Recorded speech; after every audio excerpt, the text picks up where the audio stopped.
સ્વાગત છે આપ સૌનું મારી ચેનલ પર। તો મિત્રો આ વિડીયોમાં આપણે જોઈશું ધોરણ 11 બરાબર ને। ધોરણ 11 નામાના મૂળ તત્વ એનું આપણે સોલ્યુશન જોઈશું મિત્રો।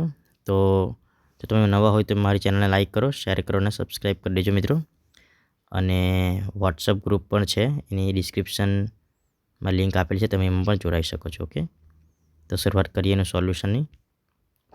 ઓકે મિત્રો, તો નંબર 1 જે સવાલ છે, કાચું સરવૈયું કયા તબક્કા પછી તૈયાર કરવામાં આવે છે? તો આન્સર આવશે ખાટા વહી પછી। બીજું છે, કાચું સરવૈયું કઈ રીતે તૈયાર કરી શકાય? તો ઓપ્શન ડી આવશે, એ અને બી બંને રીતે, એટલે પત્રકની રીતે પણ અને ખાતાની રીતે પણ તૈયાર કરી શકાય। પછી કાચા સરવૈયાના આધારે કઈ બાબત તૈયાર કરવામાં આવે છે? તો વાર્ષિક હિસાબો, બરાબર ને। નંબર 4 જોઈએ, ગાણિતિક દ્રષ્ટિએ કાચું સરવૈયું એટલે? ગાણિતિક દ્રષ્ટિએ કાચું સરવૈયું એટલે બંને બાજુનો સરવાળો, બરાબર। નેક્સ્ટ જોઈએ, કાચા સરવૈયામાં કેટલા સમયના ખાટા હોય છે? તો ગમે તે સમયના, બરાબર ને। નંબર 6 જોઈએ, કયા અનામતનું ચોપડે અસ્તિત્વ હોતું નથી? કયા અનામતનું? તો આન્સર આવશે ડી, ગુપ્ત અનામતનું, બરાબર। નંબર 7 જોઈએ, ઘસારાની વધુ જોગવાઈ કરવાથી કયું અનામત ઊભું થાય છે? તો આન્સર આવશે બી, ગુપ્ત અનામત। ખાલી જગ્યા અનામત એ ધંધા માટે સંકટ સમયની સાંકળ સમાન છે, તો શું આવશે? સામાન્ય અનામત। નંબર 9 જોઈએ, રોકાણ વધઘટ ભંડોળ ખાલી જગ્યા ખાતેથી ઊભું કરવામાં આવે છે, તો એ નફા નુકસાન ખાતામાંથી, બરાબર ને।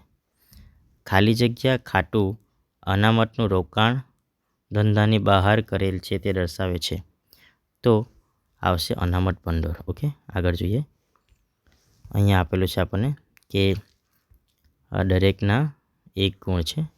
તો વિસરચૂકની ભૂલ એટલે શું? તો મિત્રો અહીંયા જવાબ લખવાનો છે। વિસરચૂકની ભૂલ એટલે જે વ્યવહાર ચોપડામાં નોંધવામાં જ ન આવ્યો હોય તેવી ભૂલ। મતલબમાં ચોપડામાં નોંધવાનું જે ભૂલી જવાય, બરાબર ને, ચોપડામાં નોંધવામાં જ ન આવ્યો હોય તેવી ભૂલ। પછી ઉપલક ખાતું એટલે શું? ઉપલક ખાતું એટલે ભૂલ શોધવા માટે કાચા સરવૈયાને સરખું કરવા ખોલવા માટે આવતું તાત્કાલિક ખાતું, બરાબર, એ પણ છે। પછી ભરપાઈ ચૂકની ભૂલ એટલે શું? તો ભરપાઈ ચૂકની ભૂલ એટલે એક ભૂલ બીજી ભૂલથી સમતોલ થઈ જતી હોય તેવી ભૂલ, બરાબર। ભરપાઈ ચૂક એટલે એક ભૂલ બીજી ભૂલથી સમતોલ થઈ જતી હોય તેવી ભૂલ। હિસાબી ભૂલની અસર નફા પર ક્યારે થાય? તો એમાં ઇમ્પોર્ટન્ટ છે કે મહિસાબી ભૂલની અસર નફા પર ત્યારે થાય છે જ્યારે આવક અથવા ખર્ચના ખાતામાં ભૂલ થાય છે। હિસાબી ભૂલની અસર નફા પર ક્યારે થતી નથી?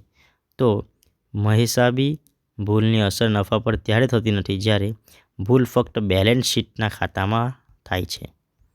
ઓકે, આગળ જોઈએ, નીચેના વિધાનો ખરા છે કે ખોટા તે જોવાનું છે। કાચું સરવૈયું જે તે દિવસનું તૈયાર કરવામાં આવે છે, મિત્રો આ વિધાન ખોટું છે। એનું કારણ છે કે કાચું સરવૈયું ગમે તે તારીખે અથવા સમયગાળામાં તૈયાર કરી શકાય છે, બરાબર ને, ગમે તે। હિસાબો ગણિતની દ્રષ્ટિએ સાચા છે તેવું કાચું સરવૈયું દર્શાવે છે। ઓકે મિત્રો, આ મિત્ર ખરું છે, બરાબર ને, કારણ કે ઉદાહરણને જમા બાજુનો સરવાળો સરખો હોય છે। કાચું સરવૈયું વાર્ષિક હિસાબો પહેલાંનો તબક્કો છે, તો મિત્રો આ પણ ખરું છે।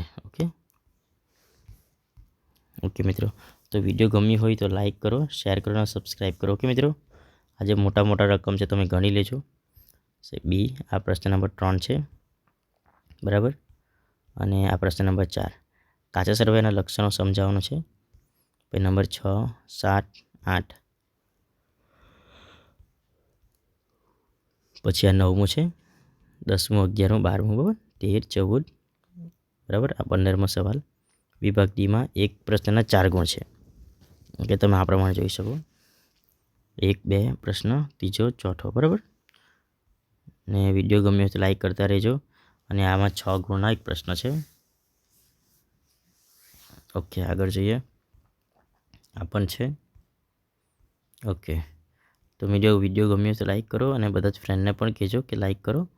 પરીક્ષાની તૈયારી પણ આ ચેનલ પર કરવામાં આવશે. Thank you.